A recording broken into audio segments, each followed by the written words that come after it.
Ajax-a məğlub olan Qarabağ Eintraxtın öhdəsindən gələ biləcəkmi? Siz inanmayacaqsınız, amma Eintraxt Ajax-dan da bərbad formadadır və bu qeyri-sabitlik Qarabağa qələbə şansı tanıdır. Siz kanalımıza abunə olun, biz isə həmin maçın detallı analizinə keçək.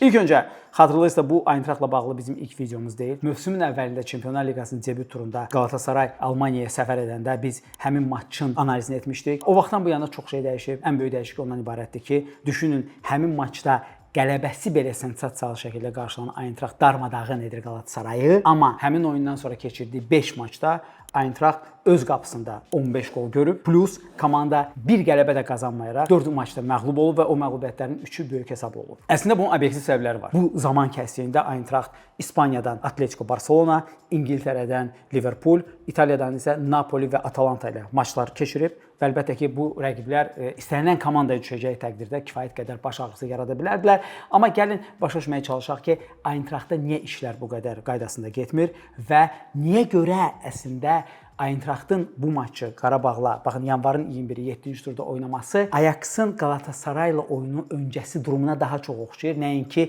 Ajaxın Qarabağla dekabrın 10-u oynadığı maça. Ajaxla müqayisə elə belə deyil. Bildiyimiz kimi, baxın bu cədvəldə gördüyümüz kimi Ajax Çempionlar Liqasının ən çox qapısında gol görmüş komandasıdır. 18 gol. Onun arxasınca 3 komanda gəlir ki, qapısında hərəsi 16 gol görüb. Onlardan biri Eintraxtdır.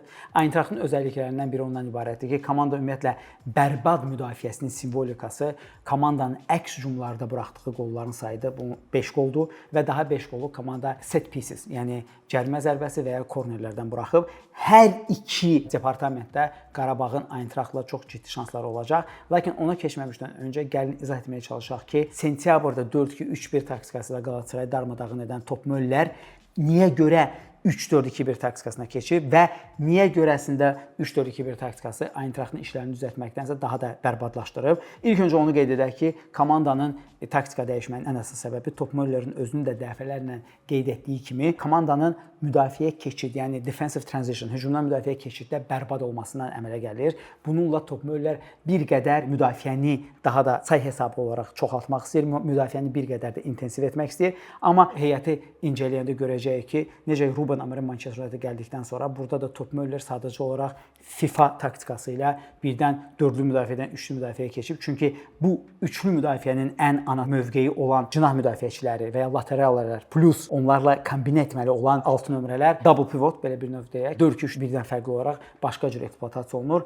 və Eintraxt yenə də çox rahat şəkildə qollar buraxmaqda davam edir. Çünki müdafiə üçlüyündə bir tərəfdən Kox və Teatəyə müxtəlif oyun formatlarında müxtəlif oyunçular qoşulur. Onlardan biri məsəl üçün Collins ola bilər. Lakin ən maraqlı mövqe əlbəttə ki, baxın bu dediyimiz kimi cinah müdafiəsi mövqeyidir. Çünki cinah müdafiəçilərindən biri sağ cinahda Ritz Doğandır. Ritz Doğan bu arada Yaponiyalı futbolçu olaraq Eintraxtın ən yaxşı, ən mükəmməl futbolçularından biridir. Bu mövsüm adam hər şeyi yerindədir. Biz oyunçu haqqında bir qədər detallı danışacağıq. Amma Ritz Doğanın əsas mövqeyi sağ cinah wingeridir. Düşünün ki, sağ cinah wingerindən Top Möller istəyir ki, bir növ müdafiəyə də kömək eləsin və lazım olduğu halda beşli müdafiəyə oturmağı təmin etsin.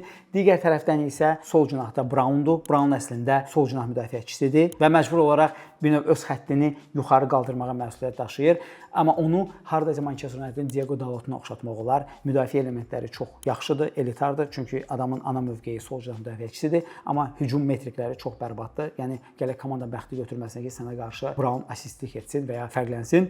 Digər tərəfdən bu həm də nəyi qarışdırır? 10 nömrə mövqeyində çox ciddi xaosa səbəb olur. Bildiyimiz kimi üçlü müdafiə oynayan komandanın 10 nömrəsi əgər bu taktika 3-4-1-2 deyilsə, 3-4-2-1-dirsə, çox güman ki, 2-10 nömrə bir növ İngiliscə buna inverted, yəni bir qədər yarım cinaha ortaya çəkilmiş 10 nömrə olur. Amma Eintraxtda buna müvafiq futbolçu yoxdur. Çünki bir tərəfdən Eintraxtın hətta Barcelona qapısına da belə gözəl qol vurmuş oyunçusu Knaufdur. Amma Oskar Knauf özü əslində sol cinah wingeridir. Məcbur olaraq 2-10 nömrədən solda olan 10 nömrə mövqeyini yerinə yetirir. Digər tərəfdən isə ikinci mövqeydə oynadığı halda Mario Götze var. Variantlardan biri Can Uzundur. Amma Can Uzun da bir növ Bruno Fernandes kimi hardasa sərbəst 10 nömrə funksiyasını yerinə yetirərək bu zonaların hamısında sərbəst şəkildə hərəkət etməyi sevir, amma əgər burada əlbəttə ki, başqa bir 10 nömrə varsa, həmin 10 nömrə də mövqeyini tərk edib ya cərimə meydançasına girmirsə, ya cinaha çəkilmirsə, bu zaman əlbəttə ki, Can Uzunun da effektivliyi düşmüş olur. Əbəs yerə deyil ki, ümumiyyətlə Can Uzun 4-2-3-1-dən 3-4-2-1-ə keçiddə ən çox itirən futbolçulardan biridir. Üçüncü tərəfdən dayaq yarım müdafiəçisi mövqeyində Larsonla Højlunddur, amma kifayət qədər ortadan dəstək görmədiyinə görə və cinahlardan dəstək görmədiyinə görə onlar da çox tez-tez öz mövqelərindən çıxarılaraq eksploatasiya olunurlar və bu əslində Qarabağın istismar etmək üçün rəqibi ən ideal mövqelərdən biridir. Gəlin qısa şəkildə getməyə, başa düşməyə çalışaq ki, komanda necə qollar buraxır. Dediyimiz kimi Eintracht həm Almaniya çempionatında, həm də ki Çempionlar Liqasında ən bərbad müdafiəyə malik olan, ümumiyyətlə ən bərbad müdafiə futbolu nümayiş etdirən komandalardan biridir. Biz bayaq dedik ki, komanda 5 qol standartlardan buraxıb. Baxın, o qolların sadəcə olaraq ikisini Eintracht Atletico Madriddən buraxır. Məsələn, əgər buraxılan birinci kornerdə ikinci dalğadan qol gəlirsə, ikincidə yaxın dirəyə tutmamaqdan Eintracht cəzalandırılır və ya əgər düşünürsünüzsə, dərd Atletico Madridlə oyunda idi. Məsələn, Liverpool oyunda da gördüyümüz kimi çox rahat şəkildə komanda kornerdən qol buraxır. Ümumiyyətlə korneri qorunmaq Eintrachtda problemdir. Çempionlar Liqasında buraxdığı 5 qolun yanında Almaniya çempionatında da komanda 6 qol kornerdən buraxıb. Yəni Avropada bəlkə indi mən statistika əlimdə yoxdur, amma kornerdən ən çox qol buraxan komandalardan biridir. Lakin komandanın daha böyük bir dərdi əlbəttə ki, keçid futboludur və müdafiə keçid futboludur. Burada Eintracht dəfələrlə çox asan şəkildə cəzalandırılır. Bunun da səbəbi nədən ibarətdir? Çünki Eintracht hücum etdikdə rəqibi amansız şəkildə pressingə məruz qoyur və biz bunu Qarabağın nümunəsində də görmüşdük ki, Qarabağın elitar hücum dördlüyü pressingdən məşğul olursa, o pressing keçildiyi təqdirdə ortada boşluq yaranırsa, Topmeller bu boşluğu aradan qaldırmaq üçün həm cinah müdafiəçilərini, həm də ki alt nömrələrini yuxarı qaldırır. Nəticədə nə baş verir? Komanda rəqibin zonasında 6 nəfərlə pressing edir və bu pressing 2 pasla keçildiyi təqdirdə komandanın arxası say azlığında tutulur, hansı ki özü-özlüyündə absurd bir şeydir. Özə komanda hesabda geridə olmayanda və ya komanda hesabda cəmi bir qol fərqi ilə geridə olanda, məsələn, bunun ən böyük örnəklərindən biri Atlanta ilə maçdır. Bir tərəfdən Atlanta ilə maçda 0-3 öz evində Eintracht üçün çox böyük bir anomaliya idi. Yəni bu həmin oyun hər 3 hesablıq bir oyun idi. Amma məsələn futbolda qəza qol daimi olur. Məsələn 59-cu dəqiqədə Atlanta müdafiədə olan 2 boşluqdan istifadə edərək qol vurur. Amma həmin qoldan sonra Eintracht sadəcə beyinsiz olaraq hücuma gedir və həmən dalbadal qapısında 2 qol görür və ya məsələn bayaq dediyim o Eintrachtın amansız pressingini özünə absorbasiya, yəni özünə çəkib, özünə hopdurub çox qısa pasla, məsələn Liverpool 2 pasla burada Ugo Ekitike'ni təkbətəkə çıxarır və nəzərə alaq ki, Ekitike öz keçmiş komandasına 1-0 geridə olan Liverpoolun heyətində qol vurur. Yəni başa düşmək olar, əgər Eintracht özü hesabda geri olanda risk edib qabağa gedir, amma Eintrachtın bir növ arxasını qorumaq modu, yəni bir növ müdafiə keçid futbolu olmadığına görə komanda tez-tez belə cəzalandırılır. Eintrachtla maçda Qarabağ rəqibi necə məğlub edə bilər? Amma bunun haqqında danışmamışdan öncə komandanın son bir növ xaosunda bir qədər qayda-qanun əmələ gəlməyə başlayıb. Onda nəyin sayəsində baş verib? Bu hücumçu mövqeyini transferlə həll etməyin sayəsində baş verib. Belə ki, hazırda Eintracht 2-ci Bundesliqada SV 07-də forma geyən və 1-ci dövrədə 12 dəfə fərqlənmiş Əbnutalibi öz heyətinə qatıb. Əbnutalibin qatılması da əslində ilk maçında adam uğurlu olub. Borussia Dortmundda qarşımızda bu ekranda gördüyümüz bu qolu vurub. Klassik 9 nömrə qolu əks hücumdan vurulur. Çünki dərd nədən ibarət idi? Eintracht ötən mövsüm Ekitike, ondan əvvəl ötən mövsümün əvvəlində isə Omar Marmuş var idi. Yəni komandada sırf klassik 9 nömrə olur və əbəs yerə deyil ki, Ekitike komandadan getdikdən sonra bu mövsümün əvvəlində Burkhardtla Miço Batshuayi komandanın heyətinə qatıldı. Lakin hər ikisi zədəli olduqdan sonra Topmeller bu problemi həll etmək üçün Bavariyada da həmin mövqedə sınanmış Mario Götzeni yanlış 9 nömrə mövqeyində yoxladı. Əlbəttə ki, Bavariyada 70% üzərində topa sahib olan Pep Guardiola'nın tiki-takasında Mario Götze 9 nömrə kimi bir şeydir, amma əlbəttə ki, Eintrachtda hansı ki öz formasiyasından çıxır və yeni formasiyasında o qədər də effektiv deyil. Bu komandada Mario Götze eksperimenti uğursuzluğa uğradı. Yəni Qarabağla maçda Eintrachtın bir qədər düzəldə biləcəyi element ondan ibarətdir ki, əgər Burkhard qayıda bilməzsə, burada Əbnutalib gördüyümüz kimi debüt oyunda da artıq fərqlənir. Yəni klassik 9 nömrə vəzifəsinin öhdəsindən gələcək. Çünki Eintrachtın yaxşı bacardığı şeylərdən biri məhz hücum futbolçularını mümkün qədər yaxşı şəkildə göstərə bilmək qabiliyyətidir. Yenə də həmin o Omar Marmuşa baxaq, Sizdə hardadır və o bizə bunu göstərir ki, Eintracht həddindən artıq anormal hücuma meyl etdiyindən komandanın hücumçuları yaxşı oyun nümayiş etdirə bilirlər, qalanları isə əziyyət çəkir. İndi gəlin həmin o Qarabağın Eintrachtla hansı oyun ssenarisindən qaçmalıdır və hansı oyuna getməlidir? Eintrachtı necə cəzalandırmaq olar? Ən rahat ssenarilərindən biri əlbəttə ki, Qarabağ Kopenhagenlə maçda olduğu kimi orta bloka oturur. Eintrachtın təzyiqinin öhdəsindən gəlir və uzun toplarla rəqibi cəzalandırır. Üstəlik burada Qarabağın da 2 silahı olacaq ki, hansının ki sayəsində Eintrachtı çox yaxşı şəkildə istismar edə bilər. Onlardan biri cinah yükləməsidir. Nəzərə alaq ki, Qarabağın hücumlarının hardasa 40%-nin üzəri sol cinahdan Elvin Cəfər Quliyevlə Zubirin vasitəsilə həyata keçirilir. Həmin cinahda Eintrachtın hücumun qarşısını almaq üçün, bu cinah yükləməsinin qarşısını almaq üçün istifadə etdiyi ilk alət Ritz Doğandır, hansı ki lateral mövqeyində oynayır, amma adamın ana mövqeyi cinah vingeri mövqeyidir. Yəni bu sizə kifayət qədər informasiya verir ki, Doğan nə qədər hücum futbolunda mükəmməl intellektual olsa da, müdafiə futbolunda daima istismara qarşı aşınmaya meyllidir. Çox səhvlər buraxır, öz mövqeyini buraxır. Bu da təbiidir. Digər tərəfdən bayaq dediyim o Larsonla Hoylundun dayaq müdafiəçi mövqeyi çoxlaqlayır. Ötən mövsüm Eintracht bu departamentdə heç bir problemə malik deyildi. Bunun da əsas səbəbi ondan ibarət idi ki, Eintracht 4-2-3-1 taktikası oynayanda cinah vingerləri yuxarı qalxaraq dayaq müdafiəçilərinə kömək eləyirdi. Bəzən isə cinah müdafiəçiləri kömək eləyirdi. Hazırda top möllərdə bu bir növ Amorim'in Manchester United-də işlədiyi kimi belə bir növ sınıq salxaq gedir və əlbəttə ki, bu taktiki dəyişiklikdən ən böyük əziyyət çəkən oyunçulardan cütlükdən biri isə məhz orta sahəsidir. Qarabağın istismar edə biləcəyi daha bir mövqedir. Digər tərəfdən fərqi yoxdur. Birdən Qarabağla maççı Eintracht 4-2-3-1 taktikasına çıxar və o deməkdir ki, bütün bu videoda etdiyimiz analizin hamısı boş-boşuna gedir. Xeyr, çünki dediyimiz kimi Eintracht 4-2-3-1-dən 3-4-2-1-ə ona görə keçdi ki, komanda müdafiə keçidi bərbad idi və əgər həmin taktikaya geri qayıdarsa, yenə də çox rahat şəkildə rəqib onu cəzalandıra bilər. Yəni bu halda əlbəttə Qurbanov yetirmələri.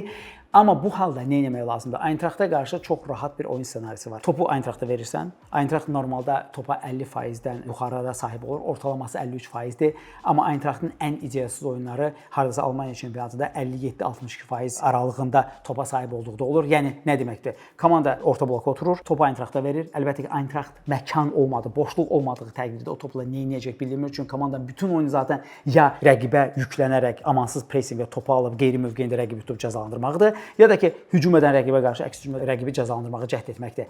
Amma bunlar olmadığı təqdirdə Eintracht'ın bir növ özünün orta blok modeli yoxdur. Eintracht rəqibə qarşı çox bərbad oynayır. Düzdür, siz burada sual verə bilərsiniz ki, Napoli və Barcelona səfərləri biraz fərqli oldu. Çünki Napoli ilə komanda 0-0 bərabərə qaldı və orada Napoli 1-2-2-nin üzərində epizod yaratdı oyun ərzində. Yəni demək olar ki, Eintracht'a heç bir şey eləmədi. Eintracht həmin oyunda əslində 5-li müdafiə oturmuşdu. Bizim gözləntimiz odur ki, Qarabağ hər halda Eintracht, Napoli və Barcelona kimi yanaşmayacaq, bir qədər açıq oynamağa cəhd edəcək. Çünki biz əgər Qarabağın 7 xalı var və düşünürük ki, qələbə bizi növbəti mərhələyə, play-off'a %70% daşıyacaqsa, Eintracht'ı bu maçdakı qələbə belə kömək edə bilməz. Eintracht'ı heç bir yerə daşıya bilməz. Çünki Eintracht bu maçı qazanıb 7 xala çatdırır xallarını. Sonra isə evində Tottenham udmalıdır. Bir tərəfdən Tottenham məğlub edilən rəqib deyil, amma digər tərəfdən nəzərə alsaq ki, Eintracht'ın keçid yolunda nə qədər problemlər var, top möllərin yetirmələri həmin oyunda outsider olacaq. Yəni uzun sözün qısası bir qədər bəxt və möcüzə lazımdır ki, balaca bir möcüzə Eintracht play-off vəsi qazansın. Əks cəbhədə Qarabağda isə bu oyunu sadəcə olaraq intellektual futbol oynayaraq qazanmaq lazımdır. Mən intellektual futbol dedikdə nəyi nəzərdə tuturam? Okan Buruk əslində Qurbanova çox yaxşı dərslik verdi ki, Eintracht'a qarşı yeganə oyun ssenarisi var ki, onu oynamaq olmaz. Bu da nədən ibarətdir ki, əgər Qarabağ qapıdan qısa paslarla çıxmağa çalışsa, çünki Qarabağın birinci olaraq düşüncəsi nədən ibarətdir ki, Qalatasarayda da eyni problem var idi ki, rəqib yəni balanslı şəkildə pressing edəcək və o pressing cəhdi keçildiyi təqdirdə əlbəttə ki, təzyiqdən çıxmış olacaq komanda. Amma bayaq da qeyd etdiyimiz kimi Eintrachtda balanslı pressing yoxdur. Bütün komandanın problemləri məhz ondan qaynaqlanır. Komanda çox yaxşı şəkildə bunu bilir. Top Müller də oyundan sonraki, oyundan əvvəlki press konferanslarında bunu dəfələrlə deyir ki, həmin bu maniakal pressing zaten komandanın müdafiə futbolundakı eyblərini örtmək üçündür. Məsəl üçün biz sadəcə 2 epizodu göstərmək istəyirik ki, harda bizim fikrimizcə məsələn Eintracht'a qarşı necə oynamaq olmaz, harda Eintracht'a qarşı Eintracht'ın istədiyi oyunu oynayırsan. Onlardan biri əlbəttə ki, Yunus Akgünün Eintrachtla maçda qolla nəticələnən etdiyi səhvdir. Yenə də burada nominal 10 nömrə və ya cinah vingeri öz qapısına gəlir ki, qısa paslarla çıxıb rəqibi bir növ cəzalandırsın və bunu axırı belə qurtarır. Amma bu istisna deyil. Analoji epizod Liverpool-la da maçda olur. Düzdür, həmin epizodu Eintracht qolla bitirməsə də yenə də eyni şeylə bitir. Yəni ki, Qarabağın sadəcə olaraq baxın meydanın bu zonasından qısa paslarla deyil, bir qədər orta uzun paslarla çıxması lazımdır ki, və o da yetər ki, Eintrachtı cəzalandıraq. Son ssenari əlbəttə ki, Barış oyununda da gördüyümüz kimi Eintrachtla maçda bir top hesabı ilə öndə olduğumuz halda müdafiə qapanıb yenə də komandanın əks hücumda tutmaq lazımdır. Çox vacibdir ki, bu maçda məsələn üçün tutaq şərti olaraq duran Nəriman Axundzadə dəyişikliyi əvəzləməsi olarsa, bu çox yerində edilsin. Çünki Eintrachtla öz qapımıza qapansaq, Eintracht kifayət qədər qüvvələri hücuma qatmaqla maçın sonunda oyuna qayıda bilər. Amma eyni dərəcədə Borussia ilə oyunda olduğu kimi də komanda çox rahat şəkildə də 90+3-cü dəqiqədə qələbə topu kimi görünən qolu vuraraq 2 dəqiqə sonra öz qapısına əks hücumdan qol buraxa bilər. Yəni bu Eintrachtın klassikasıdır və bütün bunlar bizi düşünməyə vadar edir ki, Qarabağın Eintrachtı məğlub etməyə çox ciddi şansı var. Daha iki faktorda daha doğrusu dəyərdim. Birinci faktor ondan ibarətdir ki, Qarabağ Ajaxla məğlub olduqda iyulun ortasından başladığı mövsümün birinci dövrəsinin sonu idi. Komanda həddindən artıq çox yorulmuşdu. Artıq bu dəfə o problem Qarabağda olmayacaq. Eintracht Qarabağla maçdan öncə çempionatda 3 oyuna çıxırsa, bu bizim komanda üçün ilk rəsmi oyundur və Qarabağa əslində istirahət lazım idi. Digər faktor isə əlbəttə ki, Eintrachtın azarkeşlərinin UEFA tərəfindən cəzalandırılmasıdır. Nəticədə Eintrachtın azarkeşləri Bakıda Qarabağın ev atmosferinə təsir edə bilməyəcək. Çünki əgər Ajaxla maçda stadiondan baxan var idisə, gördük ki, Ajaxın azarkeşləri nə qədər coşqulu, sistematik şəkildə azarkeşlik edirdi. Eintrachtda isə bu Ajaxın 2 qatı olardı əgər gəlsəydi. Hətta əbəs yerə deyil ki, Xavinin dövründə Eintrachtda öz evində 2-3 hesabı ilə məğlub olandan sonra, Xavi oyundan sonra Eintrachtın azarkeşlərini Barselonanın azarkeşlərindən daha coşqulu şəkildə azarkeşlik etdiyini bildirmişdi. Yəni əgər Camp Nou-da Barselonanın əfsanəsi və baş məşqçisi sənin azarkeşlərin haqqında belə bir şey deyirsə, təsəvvür etmək olardı ki, Qarabağın o Bakı Tofiq Bəhramov adlı X faktorunu bir növ neytrallaşdıra bilərdi. Bu da olmayacaq. Yəni bir növ ulduzlar bizim tərəfimizdədir. Qabağımızda elə bir komanda var ki, onu mütləq məğlub etməliyik və məğlub edə bilərik və bu qələbə əslində bizə yetə bilər ki, play-offa vəsiqə qazanacaq. Və siz necə düşünürsünüz? Qarabağ Eintrachtın öhdəsindən gələrək play-offa vəsiqəni təmin edə biləcəkmi bu oyunda? Fikirlərinizi şərhlər bölməsində bildirməyi unutmayın. Videomuzu bəyəndinizsə like düyməsinə sıxıb kanalımıza abunə olun ki, belə videoları buraxmayasınız.